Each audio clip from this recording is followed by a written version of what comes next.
Hello, I am PD Master Corey Russell, and I recently played in the 2022 Oregon Closed.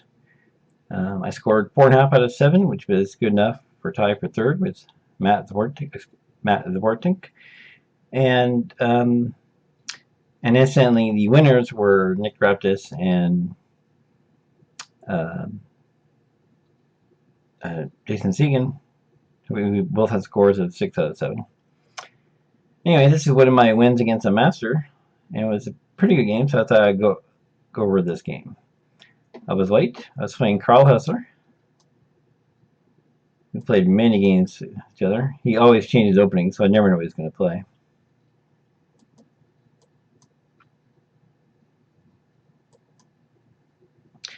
So this is a sort of tricky move order. He could go into a Dutch. So, and if I don't do G3 and commit with some other moves, then he might get a more favorable Dutch than usual. But since I do G3, it doesn't matter if he goes into a Dutch. He decided not to. I don't know if that's what he was planning, but he has the option by doing that move order. So pretty narrow moves so far. Rapid development, but both sides. I think more prudent move order is to go b6, b7 if he's intending a Queen's Indian structure. Actually chose knight b7, and this led to problems because it basically enabled me to get an initiative. So already he's under a lot of trouble. d5 is under a lot of pressure. I'm threatening knight c6. And if he takes, of course, there's pressure on d5, like I mentioned. There's all sorts of issues already. He defends. This is problematic because I'm threatening a wholesale exchange on d7 and then win the pawn on d5.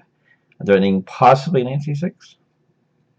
And the problem is there's not really, at this point, there's not really a lot of ways to avoid that. If he tries this, possibly should try knight e4. If he was doing e4, I was going to plan something like this. Oops, not that. I'll take his knight, take here, and I think I get a slight plus because I got considerable pressure on the d pawn. But I mean, the game can still continue. But anyway, that's what I was planning if he went into this. But in any case, he actually, and by the way, something important to recognize is you cannot do move like this because I have a combination to win a piece, and that's this. Taking a bishop, two bull bishops actually, and then I have the intermezzo attacking his queen, and then at the end, once the smoke clears, I'm up a bishop. So we can't do this, and so therefore he goes pretty much only on a square left, which is 98. This is a nice move, give me a plus, and it's based on the old principle, pin to win. Of course, I did sack material, so basically I'm just getting the material back. But I have tremendous pressure on the d-pawn, which I'll probably win. And so I'll be it looks like I'll be a pawn up. First thing first, so I want to restrain the pawn and make sure that he can't play bishop c5 unopposed. Because that'd be a pretty nice diagonal. It might be worth a pawn if I were letting him get it for free. So I really don't want to let that happen if I don't have to. And so taking the bishop seemed good to me. Give him some weak pawns here. Put pressure on his pawns. He puts pressure on my pawn and defends the c pawn, to my dad. So I could win the d pawn.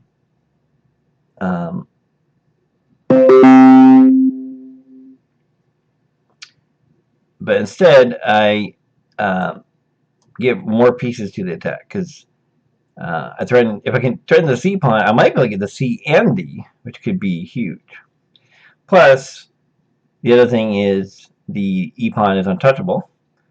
However, Carl thinks he might be able to get some chances with this, but unfortunately, it's favors white. And now he loses his knight because there's just no way to defend it. So he gets some pawns. I'll take his knight, takes up pawns. This is the best capture. keeping the rooks back. So everything's protected.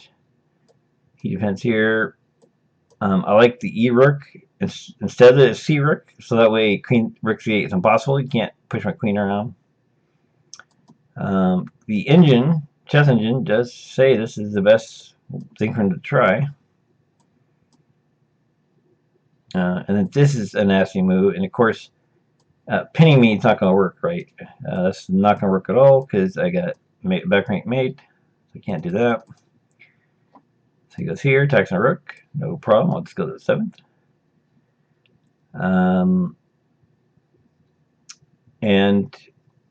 And basically, I'm threatening a simple move like, say, queen c4, and then I'm triple hitting a 7, and he doesn't actually have a way to cover the